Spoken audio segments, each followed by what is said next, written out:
Алдарыңызда Серікжан Біләшұлы.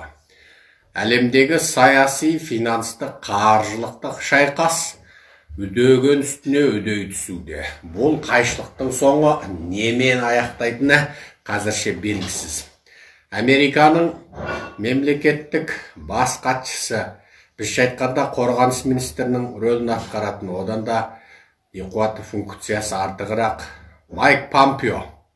Яғни біздің қазақтарға бір табан жақын сезінетін сол Майк Помпеомыз бүгін таңертең Англияның қаржысыменен құрылған Гонконгтағы HSBC және Стандарт Чартерді банктерін жерден алып жерге салды. Оларға батыстық капиталистік құндылықтарды, демократиялық құндылықтарды аяқ асты еткен деген әңгімелерді айтты. Майк Помпеоны сонша азаландырған не әңгіме дейсіз? Міне, қазақта бір сөз бар еді, оны Абай атамызда қатты сындаған. Алтынды көрсе періште жолдан тайыпты деп. Қазақ енді оны періштеге жаңағы мін артпайды, бірақ сөйтіп ақшаға бола жолдан азған адамды қазақ сөйтіп образдаған. Оны Абай атамыз қара сөзінде қатты сындап еді ғой. Періште енді шындығы керек. Шариғат бойынша айтқанда періштеде нәпсі жоқ. Сондықтан ол алтын тұрма, онан зорғысы болса да жолдан таймау керек. Енді қазақтың бұл мақалын алтынды көрсе періште деп тырнақша ішіне алып қою керек. Яғни адамдарға қаратылған аталмыш ең таза деген адамда жолдан таяды деу керек. Сол Англияның өзі Оңтүстік Азия тынық мұхит өңіріне арнап, сол өңірдегі мемлекеттерге жеңіл түрдегі несие беріп, және сол өңірдегі байлардың сеніміне кіріп, содан жаңағы елден жиналған ақшаменен елге қарыз беріп, оның өсіммен байытын осы батыстық банк, HSBC банкі мен Стандарт Чартерді банкі дәл осы Гонконгтегі мемлекеттік қауіпсіздік заң жобасы кезінде бұлар аяқ астынан мемлекеттік қауіпсіздік заң жобасын қолдап шыға келді. Гонконгта білесіздер, миллиондаған адам осы Пекиндегі жуырдағанда болған халық құрылтайының Гонконгке қаратқан мемлекеттік қауіпсіздік заң жобасына қарсы ереуілдеп жатыр. Бұл заң жобасы бойынша болғанда Гонконг Қытайдың Пекин, Шанхай, Чунчин, Тяньцзин сияқты қалаларымен бірдей, ешқандай ерекше автономиясы жоқ. Бар болғанда Гонконг деген аты ғана бар, және бүкіл жаңа бақылау коммунистік жүйе орнатылады.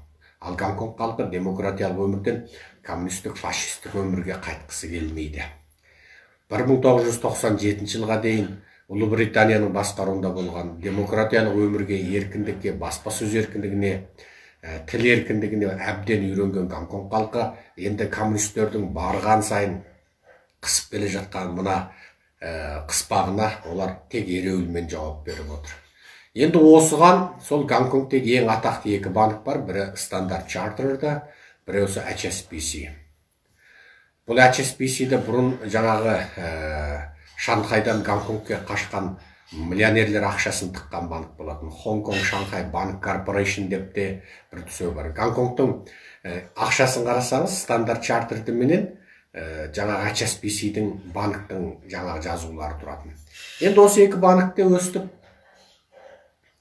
жаңағы былығып отыр, аяқ астынан Пекиншіл болды. Енді сөйтіп Американың Майк Помпеосының сынына ұшырады. Енді Америка Майк бұл ашуға басқаннан кейін енді бұл екі банктердің әлемдік нарықтағы доллармен болған қатынасын үзіп тастаса, доллармен еркін байланыс жасамайтын қылса, немесе оның Америкадағы үлкен ақша аударымдарын тиіп тастаса, онда біткен жері сол, чипасының біткен жері сол. Демек, өткенде ғана Гонконгтың ерекше жоғары автономиялы статусын алып тастаған Америка бүгін енді өстіп HSBC банкіне осындай қатаң мәлімдеме таратты. Ал HSBC банкі шын мәнінде жаңағы екі байдың ортасындағы жалғыз малай ұқсап күн кешіп отыр. Білесіздер, мына әлемге әйгілі Мeng Wanzhou оқиғасы. Мeng Wanzhou мынау Huawei корпорациясының CEO. Huawei корпорациясы білесіздер, Қазақстандағы билік тарапынан ең сенімді корпорация деген статус алған корпорация. Біздің бүкіл мына Қазақ Телеком, мына бүкіл телекомпаниямыздың бәрінің жаңағы ауыстырғыштары, серверлері, жаңа дәу бүкіл техникасы сол Huawei-дікі. Сіз бен біздің бүкіл сөзімізде еш құпия жоқ. Қытайлар қалағанша тыңдап отыр. Бүкіл біздің телекоммуникациямызды Huawei алып қойды. Құдай біледі, біздің әскери коммуникациямыз, әскери құпия коммуникациямыз өзі сол Huawei емес пе екен, соны Құдай өзі сақтасын. Енді осыған дұға қылайық. Ол жағын біз білмейміз, айтпаймыз. Сол Huawei-дің CEO-сы Мeng Wanzhou Канадада тұтқындалған кезде не қылмыспен тұтқындалды дейсіздер? Америка қатаң тыйым салған Иранға Huawei корпорациясы жаңағы өздерінің бір IT электроникалық заттарын, біз айтқанда құрал жабдықтарын Иранға сатқан. Иранмен екі ортада келіссөз болған. Және ол ақша аударған кезде осы жоғарыдағы банктердің қатысы болған, әсіресе HSBC-дің. Сөйтіп бұл банктерде ол Иранмен қарым-қатынас ақша аудару тыйым салынған Американың заңы бойынша олар түсіндірме талап қылғанда Мeng Wanzhou түсіндірген осындайды ақалайда көкалай бұл тыйым салынған списокте емес деп. Сол фактілерді Американың қыспағына шыдамай HSBC Америкаға беріп, сол фактілердің аясында Мeng Wanzhou тұтқындалған болатын. Себебі Иран ол енді бүкіл дүние жүзінде Америка тыйым салған фашистік дара билеуші ел, білесіз. Деген енді мұсылман ел, мұсылман ішінде шиға, біз бәріміз сүнниттерміз ғой. Мысалы, бүкіл жер жүзінде мұсылманның ең көбі сүнниттер. Бұл шиға мен сүннит болып қырылысқан пәленбай ғасыр болды. Енді өз жерде бәрі дара билеушілік, адамдардың дін ұстау мәжбүрленген, мәжбүрлі қысқасы. Анау жаңағы Кербаланың шөлінде өлген екі батырға бола жыла дейді, жыламаса аңыратады. Өзін шынжырмен, темірмен өне бойын қан жосағып аңырау керек ирандықтар. Көшеде бейсауат бір еркекпен әйел сөйлесіп қалса, полиция көрсе екеуіне де дүре соғады. Өз әйеліңді көшеге ертіп жүрсің, неке куәлігіңді алып жүру керексің. Осындай дінді мәжбүрлеп, тіпті адамдардың дінге деген өшпенділігін туғызып жіберген. Иранның еркегі шетелге шыға салса намазын тастайды. Шетелге шыға салса арақ ішіп, жаңағы қыз іздеп кетеді. Әйелдер шетелге шыға сала, сол ұшақ Иран территориясынан өтер-өтпестен басындағы орамалын шытын лақтырады. Шетелде қаншама жүрміз, ирандықтар солай. Сол Иранға Америка тыйым салды. Әсіре өздерінің сондай бір саясаттарыменен. Сонымен тыйым салды, енді соған Huawei кірісті, Huawei'дің басшысын тұтқындады. Өткенде Қытайға депортациялайтын болып жүріп, оның қылмысы Америкада да жаңа заңдарына қайшы, сондықтан қосар қылмыс деп қарап, Канада соты оны Қытайға бермейтін болды. Енді міне дәл сол Мeng Wanzhou'ның тұтқындалуына себепші болып, Американың қысымына тізе бүккен HSBC енді Қытайдың қысымына тізе бүкті. Тура былайша айтқанда Америка мен Қытайдың ортасында отқа күйіп тұр бұл қаржы орталығы. Сонымен Помпео өстіп қыспақ қалып отыр, бүгін таңертең. Енді өткенде сол Huawei'дің жаңа қылмысын ашып қойған үшін Пекин жатып кеп HSBC-ді сындаған болатын. Ол кезде Пекиннің бүкіл баспасөзі оны асын ішіп аяғына түкіру, тамағын ішіп қазанын шағу деп тұрып сындаған болатын. Енді бүгін Помпеоның осы қатаң сыннан кейін бүкіл Қытайдың баспасөзі шулап жатыр екен. Помпео, сен бізбенен HSBC-дің ортасын от жақпа, ол Гонконгтың бейбітшілігі мен тыныштығы деген оның ең орнықты даму үшін ең керек деп. Сонда қараңыз, ол Америка қыспақ қалып отыр, ол да атасының басына тыныштық, атасының басына орнықтылық бола ма? Доллармен емін-еркін байланысың болмаса, доллармен болған қатынасың дүзіп тастаса, кедендегі салығың Қытай Халық Республикасының салығымен бірдей көтерілсе, салықсыз сауда тоқтатылса, онда Гонконгтың біткен жері сол. Мың жерінен ол Шанхайды құрама, басқа қаладарды жаңағы 100 этаж, 200 этаж салып, ең керемет финанс орталығын құрса да, бәрібір ол доллармен болған байланыс үзілгеннен кейін ол жерге ешкім де барып, жаңа банкке қағазын сақтамайды, ақша сақтамайды.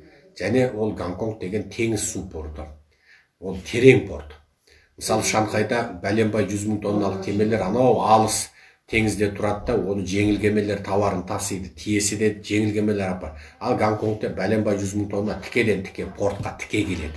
Оның қолайлығы бүкіл жер әлемдегі тауар өндіруші әйтеу тауар Гонконгқа жеткісе, ары қарай тасымалдау, жеткізу, логистиканың барлығы өте қолайлы. Ақша аудару да қолайлы. Кез келген елге, жер әлемнің барлығына ақша аудару өте қолайлы жер. Бүкіл жер шарының, былайша айтқанда Гонконг жер шарының базары еді. Батыс пен шығыстың түйіліскен базар болатын. Онда құжынаған арабың да жүреді, жаңағы Иранның да жүреді, бүкіл Еуропаң жүреді, бүкіл Америкаң жүреді. Латын Америкасының қулары мен пысықтары да жүреді, өңкей дара билеуші елдерден келген. Оларда біраз есірткіге құмарлар жүреді. Анау қара нәсілді қара құрлықтың халқы да жүреді о жерде. Жер әлемнің бәрі бар ғой. Қытай, Үнді, Гонконг деген сондай бір керемет жер еді. Бір барсаң кеткің келмейді. Қымыз жоқ. Қымыздан басқасының бәрі бар о жерде. Қазы жоқ. Қымыз бен қазы бар болса, Гонконгтен кетпейтін жер. Қысында жаңағы суық болмайды. Өмір бойы жыл 12 ай жаз. Бір костюммен қысын өткізіп кетесіз кәдімгідей. Сондай керемет жер. Жаз өте ыстық. Сөйтіп Қытай менен Американың ортасында қақтығысқа өстіп Англияның банктері килігіп қалды. Сөйтіп қанша ақшаны естетпейді демекші. Сөйтіп Қытайшыл болып жақтап шыға келді. Сөйтіп оның бастығы Пекиннің заң жобасын қолдаймын деп ашық мәлімдеме таратып еді. Енді сол банктың басқа қызметкерлері де наразы болып жатыр. Бізге демократия керек деп. Енді қысқасы әлем екі сепке бөлінетін болды. Екі шепке бөлінетін болды. Не Америка жақшың, Америка жақсын құндылықтар менен батыс құндылығы бойынша Американың демократиялық, анти-қытайлық шебіне, сабына қосыласың, немесе қытайшыл боласың. Екінің бірі. Америка ешкімді де аяйын деп тұрған жоқ. Сол сіздерге айтайын дегенім, Гонконгте бір кезде қалың қазақтың байлары қаптап кеткен. Мөлшермен 2006-2008 жылдарда Қазақстанның байлары Гонконгқа қаптады. Ұрдаған, жырдаған ақшасының бәрін еді. Құдай біледі ол ақшасын қалай тапқанын. Әйтеу қазақтың байшыкештері дамбал алса да, байпақ алса да Гонконгқа барып алатын болып кеткен. Енді солардың жаңағы стандарт чартерді менен жаңағы HSBC банкіне тыққан ақшалары енді тездетіп алып қашпасаңдар, Қытай компартиясының қолына өтіп, одан ол ақшаның бәрін Америка мұздатып, бұл ақшалар байланысқа түспейді десе, сонда сенің көреміз Гонконгқа барып дамбал сатып алғаныңды. Қазақтың байларына ескертіңдер енді. Жаңа бермесе де бай жақсы дейтін қазақтың мақалы бар ғой, ақшаларын тездетіп мына Америка тиым салмай тұр. Бір күн, екі күннің ішінде бұл екі банкке Америка қалқара көлемде тиым салып тастаса, сонда шипасы бітеді. Сондықтан мына осы сөзімді қазақтың Гонконгшыл байларының құлағына жеткізіңіздер. Білесіздер, біздің телеканал оны айтпайды. Біздегілер ол не болып жатыр Гонконг білмейді, аудармайды. Бізге не керек? Бізге әнші күйші керек. Кім байға тиді, кім ажырасты, кім қайта тиді, сол керек. Сөйтіп жүргенде жаңа байекеңдердің ақшасы күйіп кетіп жүрмесін. Жақсы, сау болыңыздар. Әлем екі шепке бөлініп жатыр. Екі шепке. Не коммунист шайтан Қытай жақсың, не әділетшіл демократиялы Америка жақсың. Екінің бірі. Ресейдің өзі бейтарап қалды. Ойланайық. Жақсы, бөлісіңдер. Осы лекциямызды комментарий жазыңыздар, таратыңыздар. YouTube, Facebook, Instagramға бөлісіңіздер. Біздің Facebook'тегі, YouTube'тегі, Instagram'дағы, Twitter'дегі есеп шотымыз жаңағы Атажұрт Қазақ Human Rights. Атажұрт деп латынша осы өзіміздің латын жазуыменен 7 әріп. Ата 3 әріп, жұрт 4 әріп. 7 әріпті Атажұрт деп жазсаңыз бірден шыға келеді. Атажұрт Қазақ Human Rights'қа тіркеліңіздер. Атажұрт қазақ құқын қорғау деген сөз. Қазақтың құқын қорғайды. Біз соған тіркеліңіздер, комментарий жазыңыздар, лайк басыңыздар. Ерінбесеңіздер, күніне бір 10-15 мәрте комментарий жазып тастаңыздар. Сөйтіп біздің танымалдығымызды арттырыңыздар. Мына Трамп өткенде ғана твиттердің де қытайшыл екендігін айтты. Білесіздер, былтырдан бері Google Қытайға бір технология берем деп Google'де істейтін мамандар наразы болып жатқан. Біз бермейміз, жұмыстан кетеміз деп. Facebook'тың қытайшыл екенін білесіз. Facebook'тың иесі Цукерберг, еврейдің жаңағы алған қатыны Қытай. Ол Цукерберг Пекинге барып, Тяньаньмин алаңында жүгіріп, оны тікелей эфирмен көрсетіп, әйтеу мына Қытайдағы 1,5 миллиард Қытай Facebook'те соны қолданатындай болса деп өзі Қытайға жағымпазданып жүр. Ол ютубты білмеймін. Ютубте қазір мына коронавирус туралы айтсаң, Қытай вирус деп айтсаң, ютуб шектейтін болып қалды. Оны мен ғана емес, бүкіл ютуберлер айтып жатыр. Facebook Цукербергтегі твиттерін анау Трампқа дейін шектеп тастаған. Енді Инстаграмын білеміз, енді оның қаншалық қай деңгейде екендігін. Жақсы, барлықтарыңызға Серікжан Біләшұлынан дұғай сәлем. Бізді қолдаңыздар, тоқтаусыз таратыңыздар, аккаунтымыздың активтік деңгейін көтеруге тырысыңыздар. Біздің каналға жазылыңыздар. Астында не біреу қоңыраудың белгісі тұр ғой. Анау подписация дейді орысша. Соны подписация деген мүбәрәк саусағыңызбен басып подписация жасаңыз. Сосын анау қоңырауды түртіп қойыңыз. Сөйтіп бізге тіркеліңіз. Сау болыңыз.